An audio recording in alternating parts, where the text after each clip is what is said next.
XCOM is it's a really beloved franchise, and it's one that, personally means a lot to me. It's a game that I treasured years and years ago, and so it's super exciting to be able to come back and sort of reinvigorate the franchise with a new entry that really adheres to the tenets of what made the original games so special. Our telling of XCOM is an origin story. It's about experiencing the origins of this organization from a really zoomed in and boots on the ground perspective. We really wanted to make you feel like what it was like to be one of the squaddies in the original game, and not the all-knowing top-down commander. Past games were all about a global UFO defense agency, a kind of task force made of the best from across the whole world who were supposed to repel an alien invasion.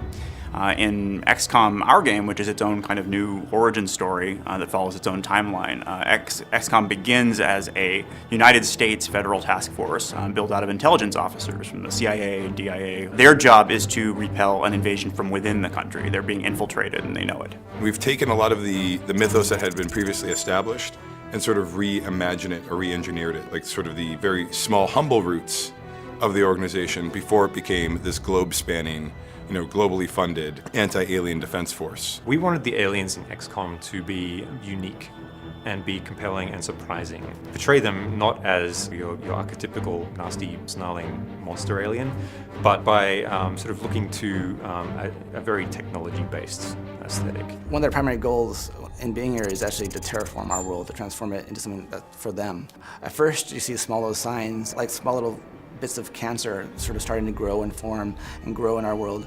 And it seems very kind of jagged and sort of very disruptive, but that's because it's youthful, and our world are very much like oil and water, or kind of like matter and antimatter. They kind of fight each other.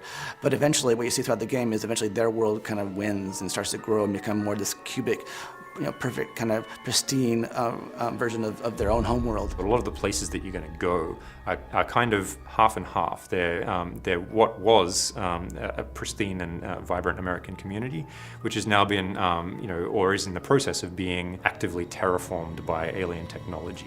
The XCOM of our game is a kind of unconventional organization by the standards of the time.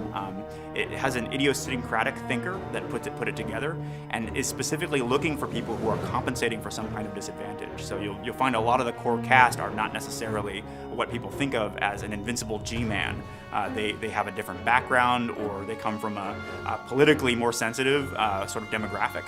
And over the course of the game, you get to know why that was, why the character who put it together thinks that that's necessary. The base is really the hub of XCOM as an organization.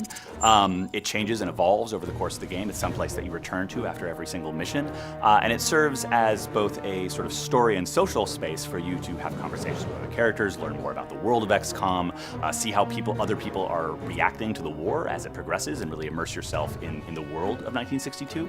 But it's also your main hub for gameplay. You will obviously manage and recruit agents. Agents are your extensions of your willpower out in the battlefield, your buddies that you use to combat the alien threat.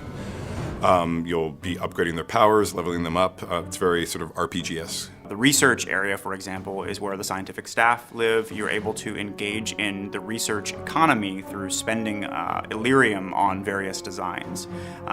Most of them are based on captured alien technology, and so Dr. Weir helps you understand what the sort of strengths and weaknesses of each of those tools are, and you get to be the one who decides which ones you want to take. Or the map room run by Angela, where you can survey all of the different emergencies that are currently taking place in the US where XCOM might be dispatched. When you go and use the map, it'll be populated with a variety of opportunities, which are the missions that you can go on. Imagine it like an RPG world map, where quests, come and go.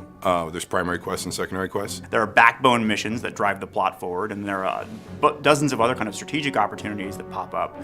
And if you take one, you may lose the other. The country itself will start to change over. You'll see where the outsiders have encroached across the map of America, where you've lost territory, where it's been fighting back. So it has a very sort of dynamic feel of the ebb and flow of the front lines. The primary impact of choosing one mission over another is economical, meaning it affects the core player growth curve.